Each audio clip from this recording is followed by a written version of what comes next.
Catus Maximus here. I can't believe I've neglected making videos about some Bosch tools that I've had. I assumed I'd, just by default, had made every video about every power tool I have ever picked up, but obviously I've been getting a little bit lost.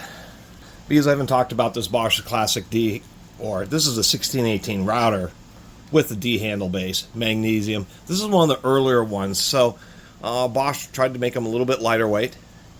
Magnesium is lighter, but also more reactive and oxidative than aluminum.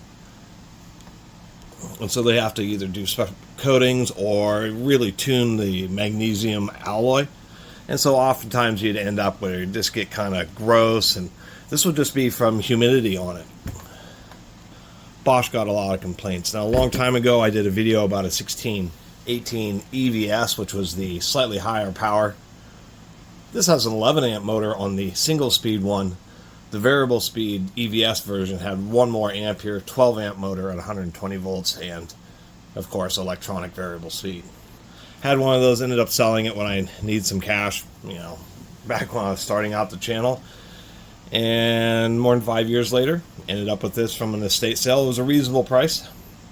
Only 20 bucks, but I can certainly understand because it's a quite well-used router. I've looked at the brushes. They're about halfway down, but it does have long brushes that are long-lasting. And when it comes to these mid-size routers, I think they're, with power tools, whether cordless or corded, you have to be careful because not every tool from one manufacturer is really, the best or the most optimal. But that statement diminishes when it comes to routers because they're just an electric motor with 2 ball bearings. And really any of the professional brands are going to be satisfied when it comes to a router. What really sets them apart is just how carefully they balance the motors, a reduced vibration, how overbuilt the motor is to handle high workloads, because of course routers don't have any type of gear reduction. They're just literally a high-speed electric brush motor or a big vacuum cleaner motor. Just with, when you buy a good one, much higher quality, higher tolerance, and more oversized bearings to work as a power tool. So even though I'm a big fan of Porter cable corded woodworking tools like the classic 690, probably one of the most popular, or used to be, although I'm sure that's changing, mid-size routers. So there's the small trim routers, which only take 1/4 inch bits. You have these mid-size routers, about a 1.5 horsepower range. They have both 1/4 inch and 1/2 inch collets. This one actually happened to have the 1/2 inch collet with it. And then you have the big routers, which are really meant for 1/2 inch bits, the 15 ampere or the 2 horsepower plus units. It's just that the big 2 horse units, one, are big and heavy, and two, really start getting surprisingly expensive. Anyway, as much as I love a Porter cable, I'm sure this Bosch would run toe-to-toe easily, in both longevity and performance and how cool it runs, etc.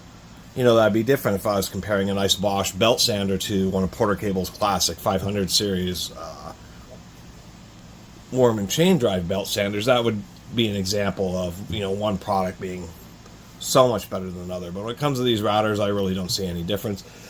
The Bosch runs super smooth and actually has this kind of interesting pattern where the airflow actually kind of cycles around the cutting area. I think they actually help accelerate wood chips and get them to get out of there a little bit more. So we have a D handle base with routers. You have once again the motor, and you can have a variety of bases. You just saw a fixed adjustable base on that Porter cable. There are D handle bases. There are ones with pistons, which are called plunge bases, and other specialty stuff.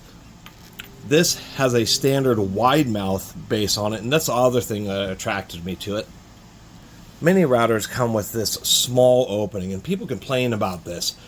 What the small opening is designed for is to accept what is known as router template bushings. They're just like little cups that go in here, and they have a little hole and stem so that you can have something that you trace the edge on, and then the router bit sticks through it. So you can cut out a template and then have that little template guide bushing that's right in the middle of the router follow along the template and cut whatever shape you want exactly, an exact copy.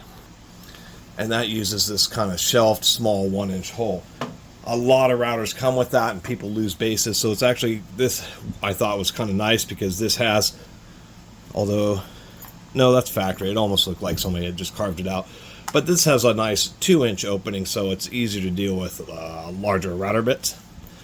Bosch uses 4 screws to hold it together.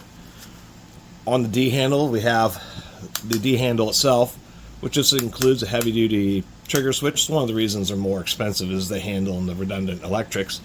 This was originally sold for the D handle, and what's funny is it's just a 1618 motor. It's just when it came with the D handle as part of a set, they got a chance to make a few extra bucks and charge the same amount, even though it has a tiny short little cord.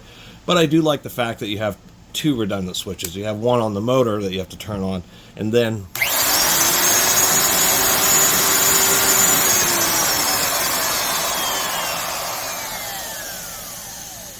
and so I wouldn't be afraid of an old router as long as you can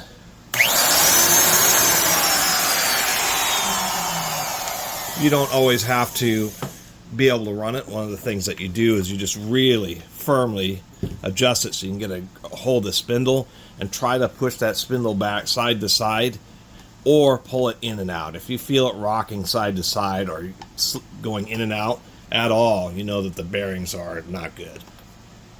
And router bearings are expensive because they're a high grade. Bearings are sold as, known as ABEC, which is, you know, how high tolerances they are. And so routers have high tolerance and thus expensive bearings. It can often be $50 plus just for the bearings themselves on a router. Anyway, D handles are nice when you're going along edges and stuff, just because you have a grip. It gets down lower. You can use it to really maintain a lot of base stability, particularly for like remodel carpenters and that type of stuff, where you're having to manipulate a router in the field rather than just, you know, making cabinetry in your own wood shop. Of course, the disadvantage is this hand position. Now, this does have a trigger lock, which is not the easiest to press, but I understand that. And you can kind of generally use this as a more traditional router, grabbing like this and this. But it isn't quite the same if you're doing more shop work. Then being able just to have your hands on each side, and you're more likely to be standing right over the power tool. This is actually a more ergonomic design, but there are just so many situations where D handles give you a lot of control, particularly if you ever are in a position, the unfortunate position of having to use a router in a, you know, horizontal orientation. The D handle gives you just a bunch more grip and safety in any kind of more, you might consider sketchy or slightly dangerous router usage situations. As far as adjustment, it's fine. We have a nice aluminum adjustment handle. If it doesn't fit quite right, all you have to do is loosen it up and adjust the little nylon lock nut, which I like. We have a little press to release here, so this is the little engagement for doing the precision adjust, and I think that's a fine design. I worry a little bit about these tabs sticking out, particularly this lower one, if it would really be durable enough, but I suppose it's lasted this long. Oh, I forgot to mention that you can take this handle and move it to this position, and it would be kind of neat to get a second one. That way you had both handles, but you can adjust this to be either dominantly left or right-handed, which is a nice little feature. So you have a precision adjust and then a quick release feature. Other than that, not a lot else to say besides I kind of like, oh wow, I didn't know at least the older ones here were made in USA in Chicago. So that's kind of neat. This is an old American-made Bosch. Anyway, these are the kind of gems. This is a great router, and you get one like this where it looks like the motor's all corroded and it looks like it's basically used up, when in fact it still has dozens and dozens of hours of life of just regular work life, and you'll be able to replace the brushes. And of course, if you put a lot of hours on routers, eventually you'll have to accept the cost and replace the bearings. That's always the worst part. Nice tight screws on this. I was going to show the inside a little bit here. Oh, the other one squeaked its entire way out. The screws aren't going to come loose by themselves. So anyway, pretty easy to change the cord. Nice, pretty large brushes. I thought this was interesting. I mean, they have a clock spring, which is great. That isn't what's interesting. It's this corrugations here. And I think that's allow more airflow to go around the brush to help prevent it from overheating and potentially melting or burning this thermoplastic here, as well as to help the brush move more freely, because now it's running on just these little rails and has its own dedicated lead wire there. But I thought that was kind of an interesting aspect. We can see they're about halfway done. But I thought that's kind of an innovative approach to managing heat from a brush, because one, there's less surface area for the brush to conduct heat to the brush guide, and then secondly, there's the ability of air to actually get around the sides of the actual carbon brush element itself. So that's my little video about the Bosch plain Jane 1618 router with the D-handle base. People seem to be pretty fond of these. They kind of are a little pricey on eBay. I guess that's because the newer generation, I think they're known as the CE series. Bosch has recently, power tool manufacturers tend to build a product and then sell it basically the same for decades.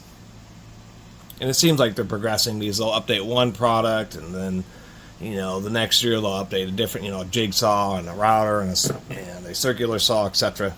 So people get real used to things like this generation of rounded top Bosch routers. They seem to go for, some of them go, $100 or more when it's only like $200, $250 for the modern ones.